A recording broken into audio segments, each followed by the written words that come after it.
Does this mean that you've managed to get out of the cave? What do you mean when you say you're living that myth? Yeah, okay, so I feel like after I wrote American Cosmic, in the myth, do you know the myth?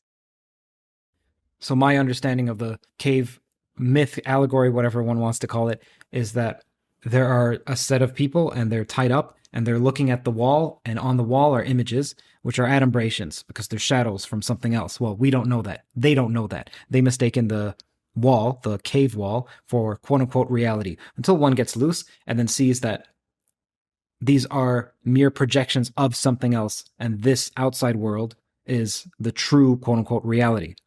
And then people have forgotten about the third part, which is that the sun was too blinding and they have to retreat into the darkness. Essentially, that there exists such a thing as too much truth. And also that they tell people, and many people consider them to be decerebrate and insensate, much like right now with people considering those who, well, if you have any belief that is borderline quote unquote woo, then that's what one is labeled Yeah, as. so okay, so that's generally good. Good job. Okay. So there are two things though that I think that we have to concentrate on. When I finished American Cosmic, I was like kind of obsessed with the cave. And so I went back and I read different versions of it, translations and everything, which then I realized, wait a minute, it's not actually an allegory. And wait a minute, it's in a book about politics. And so I thought this was strange. And I also thought this, I thought, who are the people that tie us up? Because, and I asked a lot of my friends who happen to be philosophers, I said, have you ever thought about the people who tied us up in the cave? And they said, oh, no, no, no, it's just an allegory. And I was like, I don't think so. I think that people actually tied us up.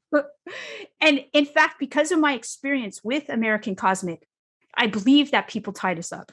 Right. And so I then wanted to tell everybody, People? yeah, I think that people tied us up. I mean, in the cave, Okay. people tied us up.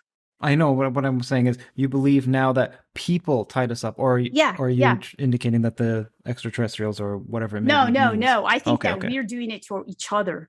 I see, I We're see. misinforming each other. Like there's obviously this misinformation campaign that happened for UFOs. Let's just say that happened. We know it happened. Yeah, So yeah. people intentionally said, this is what's happening over here.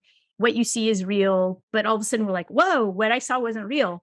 So I became kind of obsessed with that and trying to get my friends who are in philosophy to admit that people tied us up. And then I read it so many times that I realized that I was that person who was basically trying to convince people. And that what happens is you have to basically just leave the cave.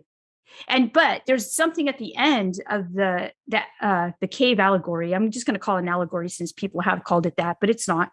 Um, at the end, that person who escapes the cave and then goes back and tries to tell people that they're in the cave, and then they don't believe that person. And then that person spends a lot of time, precious time, basically saying, get out of the cave. Come on, I'll help you. But they don't. And they think you're crazy. And I thought, people think I'm crazy. And I said, I'm just going to stop because that's who I am in this right now in this myth. I am that crazy person. He's basically telling people, we got tied up, everyone. Let's get out of the cave. Well, the next step is what my book is going to be about.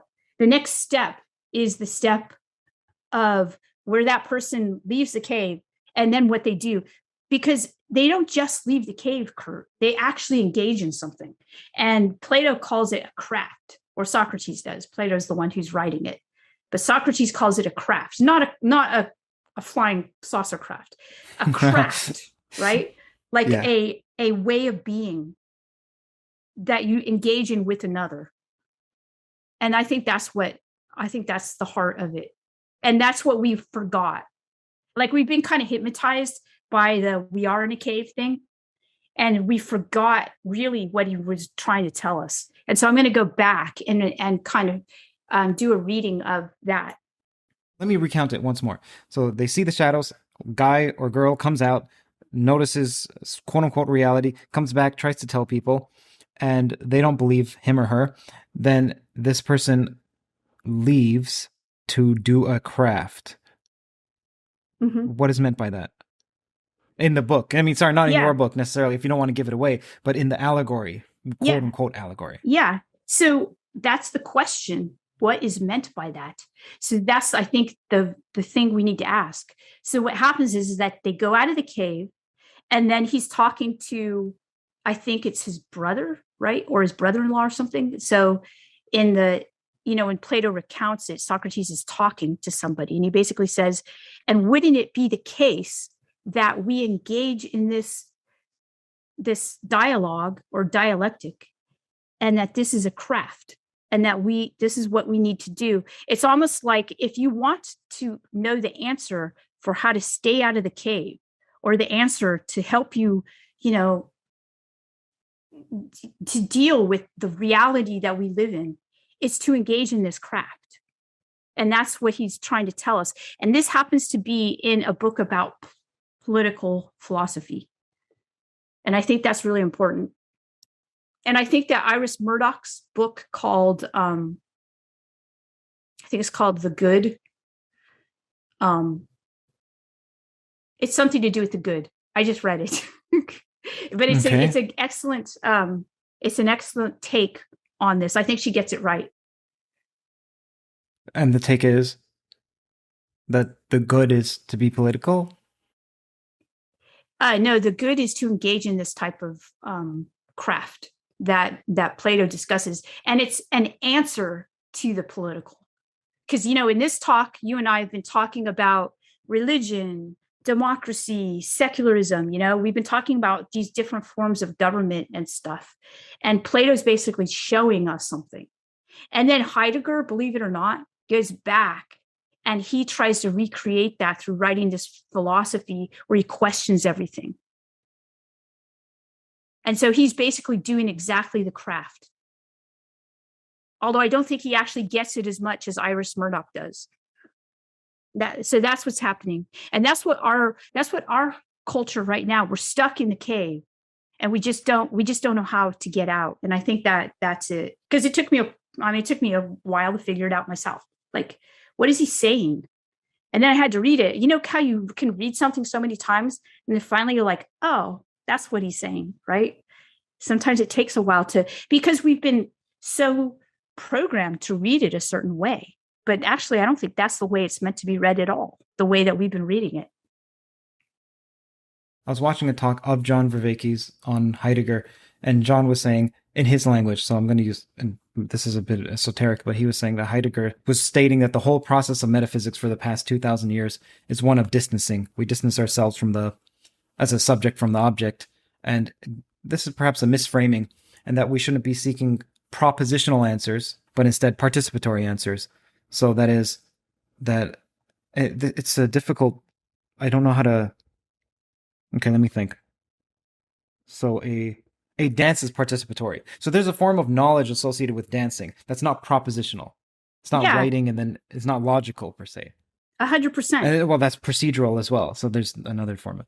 So are you suggesting that perhaps what's happened is that we've gotten lost thinking that by elevating the propositional knowledge, and that what we need to do is go back to the participatory? Yeah. And that's exactly what I'm saying. I am exactly saying that the way that we've read The Cave, right, has been a propositional framework. We've used a propositional framework to read it, and we've neglected to see the most important point that it's trying to tell us, and that we have to go back and look at that and really engage with what it is that he told us back in the day. And I think that Heidegger tried to do that. He was successful, but I think that a lot of people just don't even understand what Heidegger was doing. And I think what you just said was correct. I think we have to be participatory in that way, engage, because the craft isn't engaging. It's a dialectic. It's a dialogue, and you do it with a person. And you know what I find fascinating is that you also see this in Buddhism. So there are these things called the 3 jewels of Buddhism. One is the Buddha. Not that you worship this guy named the Buddha. It's actually a title, which means awake. And Buddhism, so you have Buddha as an example of what a human being can become. They can become awake. And then you have the Dharma, which is the teaching. And it doesn't have to be a book. It's anything that's going to wake you up. That's the teaching. And then you have the most important point, the Sangha, and that's the community. Because human beings live together. We don't live as, so we have to do this together. And I think that that's what Socrates was basically saying, is saying they're all in the cave. Like okay, sad for them. You tried to get them out, but now we have each other. And this is what we have to do to keep each other from being put back in the cave. I mean, he was saying that. And he demonstrated it in the book. Is there an aspect of meaning associated with this, or rediscovering meaning? Yeah, it's a meaning that's intrinsic. Now, here's the reason I say that. It's because from my understanding of Heidegger, and Heidegger is one of the hardest people to read. Yeah, I agree. He makes up his own language. But he was saying, look, what a lover does is if you love your spouse, you give them flowers. You don't give them plants. You don't give them subjects of horticultural investigations. But they're the same. They're actually the same. The plant and the flower and the horticultural investigatory object is the same. However, it's wrong to give your spouse a plant for Valentine's Day. And so it's because even though the literal is the same, the meaning isn't. And there's something about recapturing meaning or looking at something in the correct way that Heidegger was pointing to. One of the reasons I like Heidegger is that in some sense, remember I was giving you an outline of what theories of everything is? Mm-hmm. Now, no way am I saying it's a continuation of Heidegger's project, but it's similarly themed in that he was suggesting that that a project should be that we should be understanding our being in order to understand our relationship to being, in order to understand being. And well, what is being? Well, being is, I don't know how to describe what Heidegger would say being is other than existence. And earlier you mentioned that Heidegger was interested in why something exists. I think that Wittgenstein was interested in why something exists and how something exists, where Heidegger was interested in existence. What is existence itself? I agree with you. I think so. I think also that Wittgenstein realized that language actually couldn't contain a lot of what existence is about. And then, he kind of gave up on it. And he said, I think his famous quote is, of that which we cannot speak, we should remain silent, which I, of course, don't agree with, because then you have art, right? And music. So let's not remain silent. That would take away a good part of what living is about. So, yeah.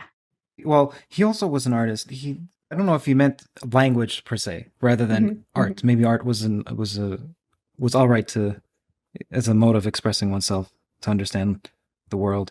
It's strange because I was looking up Heidegger, and Heidegger apparently was an atheist, but I see him as, in a sense, wrestling with God or trying to figure out what God is. And same with Wittgenstein. Wittgenstein, I don't think he explicitly called himself an atheist, but either way, Norman Malcolm, I don't know if you know this, his friend Norman Malcolm said the religiosity that characterized Wittgenstein was greater than the average religious person. And Wittgenstein, he said he can't help but see every problem through a religious point of view. So I see Heidegger similarly, or even though he may say he's an atheist, it seems like what he's doing is trying to understand God. Well, I mean, there's a reason why I'm very attracted to his work, and I find it to be mystical.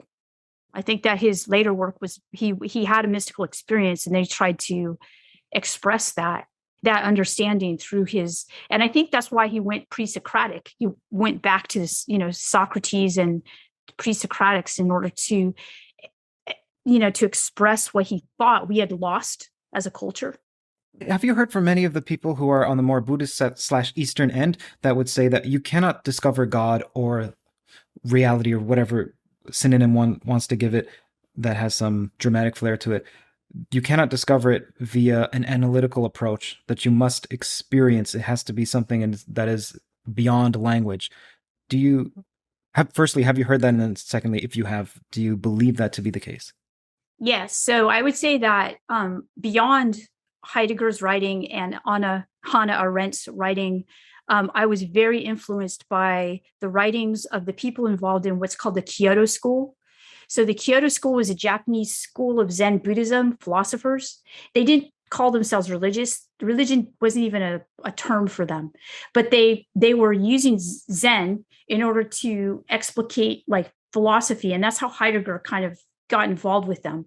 And one of my one of the books that I think is most fascinating, I think it's called The Philosophy of Nothingness. And I forgot exactly who wrote it, but it's that person. That's where he links. He actually went back and read Nietzsche and kind of through the lens of Zen Buddhism. And I thought it was a fascinating book. So if you're interested, it's The Philosophy of Nothingness. So yes, absolutely. That's what he was basically saying. I mean, I also think that Nietzsche was a mystic as well. You know, his philosophy is basically mysticism. Now, Nietzsche's someone that I feel horrible for not liking, because everyone likes Yeah, Nietzsche and everyone no, I likes know. Jung, but I just can't. I'd rather read what other people have said about him than go to the primary source, which is anathema to scholars, because to me, the way that I view it, it's like wine. For me, when I drank, which I don't drink anymore, but I was never partial to wine. I'll have some of it, but then same with the stronger drinks, they don't taste good. But Mhm. and I'm not going to torture myself by constantly drinking it in order to get the quote unquote acquired taste. So I think that's what's necessary in order to understand Nietzsche properly. No, it's not. Did you not read about my Nietzsche synchronicity that caused, because I hated Nietzsche. Yeah. Well, good for you in the sense that you're lucky that you had Yeah. that. No, I know, because I would have continued to hate Nietzsche as well, just like you. And good for you. I would be very suspicious of a person who naturally liked Nietzsche, frankly. I think you have to encounter Nietzsche. So yeah, I mean, a lot of what he says is horrible. So I'm much more of a Lovecraftian in the sense that Mhm. you mentioned the cave allegory, and I'm much more inclined to feel like that. And I used to be of the type that give me the truth no matter what form it comes.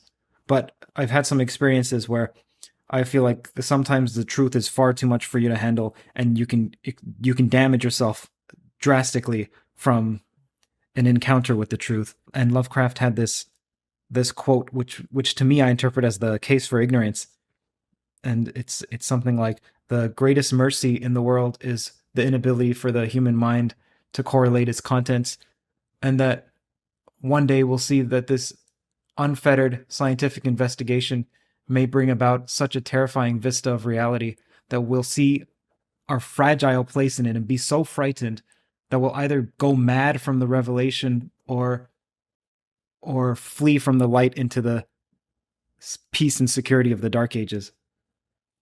So in the cave allegory, I see that as the person who runs back in the cave. Now, you mentioned that there may be a solution to that, and I'm praying and I'm hoping that your book provides some solution to that, because right now I'm fleeing from the light, let's say. You mean you're going back into the cave? Yes, I wish and I hope and I pray for the cave. I think that the more fiendish and cursed aspects of a quote unquote open mind haven't been explicated by people or even recognized, that it's seen in this culture as something that everyone should have more of. And I think that my mind has been somewhat too open, and I need to close it. And it's not pleasant to have such an open mind. You know But I'm what? not saying that as something. Yeah. Yeah, that's where the Sangha comes in. That's where you have to have people that help you, Well,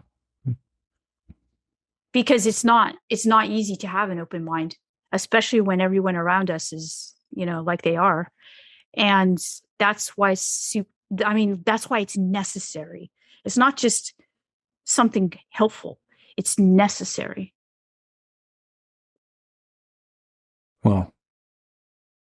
well, I'm very much looking forward to reading that book. Do you have a title? Right now I'm calling it The Resurrected.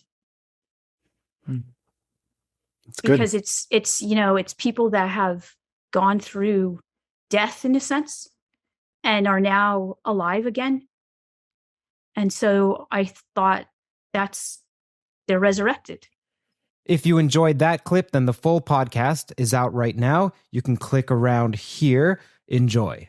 Subscribe to Theories of Everything to get notified of upcoming podcasts, as there are new full-length podcasts every week on the topics of mathematics, physics, consciousness, free will, and AI.